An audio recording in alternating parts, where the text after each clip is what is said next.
2024 లేదా 25లో డిగ్రీ లేదా బీటెక్ చదివారా? సాఫ్ట్‌వేర్ జాబ్ కోసం ఎదురు చూస్తున్నారా? అయితే కోడ్ జ్ఞాన్ 100 డేస్ కోర్సులో చేరండి, జాబ్ సాధించండి.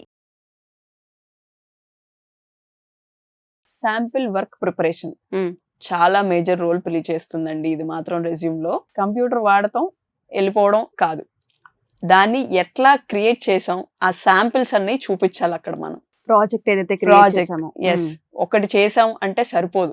ఒకటి చేసాం అంటే మీకు క్లాస్ లో చేపించుంటారు అంతే కదా, మీరు ఇంక ఎక్స్ట్రా ఏం చేశారు అన్న క్వశ్చన్ రాకూడదు మనకి. అది రాకూడదు అంటే 2 to 3 శాంపిల్ వర్క్స్ అన్ని చెయ్యాలి. ఆ చేసిన వాటిని మన రెజ్యూమ్ లో యాడ్ చేయాలి. యాడ్ చేసినప్పుడు దాని మీద వీళ్ళు క్లాస్ లోనే కాదు బయటకు వచ్చాక కూడా ప్రాక్టీస్ చేస్తున్నారు. అంటే ఫర్ సపోజ్ ఇప్పుడు మనం ఒక ఎగ్జాంపుల్ ఇచ్చాం, ఒక వర్క్ ఇచ్చాం, దాని గురించి మనం ఇచ్చిన ఇన్ఫర్మేషన్ తో వాళ్ళు వర్క్ చేయడమే కాదు, వాళ్ళు ఇంకా బ్యాక్గ్రౌండ్ లో రీసెర్చ్ చేసి తెలుసుకుని ఇంకో 3-4 ట్రై చేశాకే వర్క్ చేస్తున్నారు అన్న కాన్ఫిడెన్స్ బిల్డ్ అవుతుంది అక్కడ.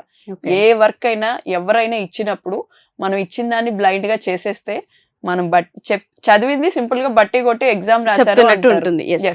అలా కాకుండా మనం ఇంకో 2-3 యాడ్ చేస్తే ఓకే వీళ్ళకి ఎంతో కొంత నాలెడ్జ్ ఉంది, రీసెర్చ్ మెంటాలిటీ ఉంది, తెలుసుకోవడం, ఐడెంటిఫై చేయడం, ఈ స్కిల్స్ ఉన్నాయి వీళ్ళ దగ్గర. ఆ స్కిల్ అనేది చాలా ఇంపార్టెంట్ ఇవాళ రోజుల్లో.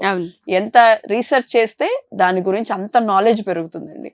ఆ నాలెడ్జ్ అనేది చాలా ఇంపార్టెంట్. ఈ రోజుల్లో కంపెనీస్ వెతికేది కూడా అలాంటి నాలెడ్జ్ ఉన్న పీపుల్ నే వెతుకుతున్నారు. ఎగ్జాక్ట్లీ. సో ఇప్పుడున్న జనంలో స్టూడెంట్స్ దగ్గర లాగ్ అయ్యేది కూడా అదే. క్లాస్ లో చెప్పారు, అది చేసాం కదా, అయిపోయింది కదా, మనకు నాలెడ్జ్ కూడా వచ్చిందిలే, ఇంకా చాలా ఇంకేంది చేయడానికి, ఓన్ క్రియేటివిటీ అనేది లేదు.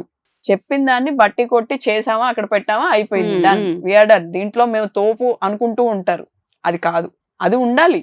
దాంతో పాటు ఇవి కూడా చేస్తే వీళ్ళ దగ్గర రీసెర్చ్ స్కిల్స్ ఉన్నాయి, ఐడెంటిఫైయింగ్ ఉంది.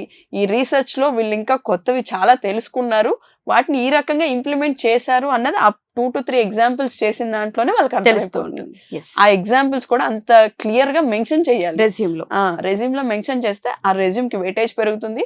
మనం మాట్లాడే స్టైల్ కి, ఆ మాట్లాడే వర్డ్స్ కి కూడా అంత వాల్యూ ఉంటుందండి. అది చాలా ఇంపార్టెంట్.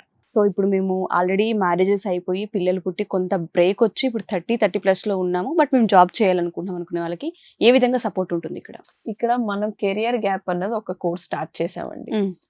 దానికి కావాల్సిన సపోర్ట్ వాళ్ళకి సూటబుల్ అయ్యేది అదనమాట.